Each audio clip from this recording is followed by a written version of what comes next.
तो गणपत का montage trailer finally आ चुका है और भारत की सबसे पहले डिस्टोपियन फिल्म में एक्शन है, डांस है और एक्शन है, डांस है। मतलब ऐसे गलती से मैं थोड़ा ऑप्टिमिस्टिक हो गया था टीजर के टाइम, बट इस ट्रेलर को देखने के बाद जो आशा थी वो भी अब टाइम ट्रेवल करके जुरासिक पीरियड में जा चुकी है। सो सब पे बात करेंगे, बट पहले तो लाइक ठोको, ठोकते नहीं हो तुम, फोकट का है, ठोको। सो ट्रेलर बेसिकली स्टार्ट होता है एक अपोकलिप्टिक शहर के शॉट के साथ, और ऐसे ही शॉट्स हमें पूरे ट्रेलर में कई सारे देखने मिले। मतलब ऐसे ही शॉट्स के साथ वो बोल रहे हैं कि डिस्टोपियन फिल्म है, अरे भाई कुछ। और इसी में टीजर में हमें जैसे अमीरों के स्काई स्क्रेपर्स का एक शॉट देखने मिला था, तो ट्रेलर में हमें गरीबों के स्लम एरियाज का एक ग्लिम्स देखने मिलता है जिसमें लिटरली एक भी इंसान नहीं दिखता। बट अगला शॉट बड़ा इंटरेस्टिंग था क्योंकि इसमें देखने मिलता है कि जो इनकी कंपनी है ये सारे बच्चों में किसी तरह का एक चिप लगा रहे हैं, और ये कैसा चिप है ये तो नहीं पता, बट हो सकता है कोई ट्रैकर हो और हमारे टाइगर बाबू का गणपत भी इन्हीं बच्चों में से ही कोई होगा। बट इसी में भी इनकी एक कलाकारी थी, ये जो शिप इनका टेक ऑफ कर रहा है ना, वहाँ के सोल्जर्स को देखो, लिटरली एक्शन फिगर्स लग रहे हैं। फिर हमें मैड मैक्स जैसा एक सेटिंग देखने मिलता है जिसमें कुछ रस्टी गाड़ियां जिनमें रैट पिकर लिखा है वो बस्तियों के साइड से गुजर रहे हैं, और डेफिनेटली ऐसा तो नहीं होगा कि वो गरीबों के मोहल्ले में चूहे पकड़ने आए हैं। सो प्रोबेबली हो सकता है कि इस टाइम पीरियड यानी इस इनके डिस्टोपियन दुनिया में ये गरीबों को रैट बोला करते हैं, और ये रैट पिकर वाले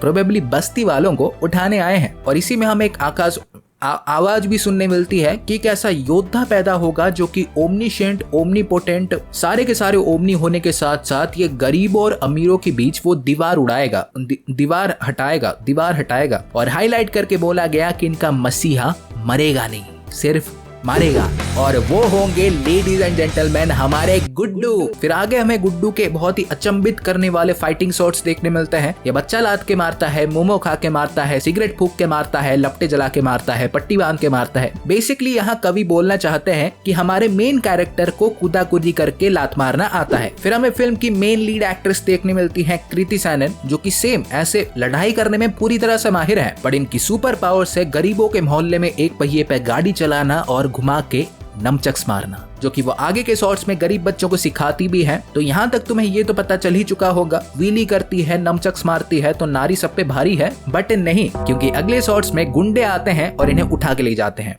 हाँ, फिर हमें बच्चन साहब का कैरेक्टर देखने मिलता है, और इनसे देखो ये क्लियर हो गया कि इनका जो अखाड़े में कुश्ती वाला कार्यक्रम है उसके कॉपीराइट्स बेसिकली इनके ही पास थे, उन्होंने ही बनाया था। बट इवेंचुअली जैसे कि दुनिया आगे चलती गई, अमीरों ने इनकी कुश्ती को लेके उसे स्ट्रीट फाइट बना दिया। तर हमें फिल्म का भाई मेन विलन देखने मिलता है दालिनी देखने मिलता है, और हीरो को तो भाई देखो ऑनेस्टली ओवर एक्सपोज तो कर ही चुके हैं, बट विलन के लिए भाई थोड़ी एक्साइटमेंट है कि ये भाई साहब हमारे कौन होंगे और क्या करने वाले हैं, क्योंकि अभी तक हमें इसके बारे में बस इतना ही पता है कि इसके पास एक मैकेनिकल व्हाइट पैंथर जो भी है वो है, और इसे पैसों से बहुत प्यार है। देन हमें इनके डिस्टोपियन दुनिया का नाइट लाइफ देखने मिलता है, और यहाँ पे देखो बोलना ही पड़ेगा कि ये शॉट भाई डिसेंट था, लाइक पूरा ऐसे फ्यूचरिस्टिक वाइब मिल रहा है, होलोग्राम्स, बिलबोर्ड्स, नियॉन लाइट्स, ठीक है। फिर इसके बाद हमें देखने मिलता है कि कैसे गुड्डू हमारे गणपत में बदलते हैं। असली ग्लो अप इसे बोलते हैं, गुड्डू से गणपत। और गुड्डू को भाई अल्टीमेट ट्रिक्स देके गणपत बनाने के प्रोबेबली असली रीजन हमारे बच्चन साहब और ये लंबे बाल वाले डेयरडेविल होंगे। मतलब बेसिकली इन दोनों ने ही इसे ट्रेन करके ऐसे तैयार किया होगा। फिर इसके बाद हमें गुड्डू का डिस्टोपियन नाच देखने मिलता है। ये क्लब में वोडका लेके नाचते हैं, पंडाल में ढोल बजा के नाचते हैं।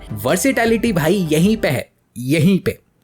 नहीं ऑनेस्टली भाई, ऑन ए सीरियस नोट, हम टीजर देख चुके हैं, ट्रेलर देख चुके हैं, बट इनके विलन के अवतार को छोड़कर कहीं से भी डिस्टोपियन वाइब आ ही नहीं रही, ना लोगों से, ना सेट पीसेस से, ना किसी भी चीज से। फिर हमें एक खतरनाक शॉट देखने मिलता है, लाइक ये बैकग्राउंड वाला स्टैचू तो प्रोबेबली स्टेडियम को पकड़ के खड़ा है, जो कि सही है, जो कि सही दिख रहा है, बट यहीं पे इस शॉट का भाजी पाला करने ये क्या था? नहीं, ये गणपत जी का होलोग्राम कोई हमारे मुंह पे फेंक रहा है, या ये है क्या भाई? ये लिटरली कोई शादी की रिकॉर्डिंग लग रही है। फिर फाइनली एंड में हमारे गणपत बाबू एक पूरा खतरनाक डायलॉग के साथ बंदे के छाती पे पूरा सीढ़ियों की तरह चढ़ जाते हैं, और क्या ही बैड एस लगता अगर तुम पूरे ट्रेलर में यही सेम चीज नहीं दिखा रहे होते तो। मतलब लिटरली डायलॉग्स को हटा दो तो पूरा ट्रेलर एक मोन्टाज लग रहा है फाइटिंग सीन्स के, और बैकग्राउंड में ऑडियंस की बात तो हम करेंगे ही नहीं, खतरनाक। सो यही था बेसिकली हमारे गणपत का ट्रेलर। ये आने वाला है प्रोबेबली 20 अक्टूबर को। जैसा है वैसा है, क्या करें। सो हाँ गाइस, आज के लिए बस इतना ही था। और वीडियो अगर पसंद आई हो तो प्लीज वीडियो को लाइक कर दो और ऐसे ही रापचिक कंटेंट पाते रहने के लिए चैनल को सब्सक्राइब कर दो। और मैं तुमसे मिलूंगा अगले वीडियो में। सो गाइस, तब तक बाय और टेक केयर।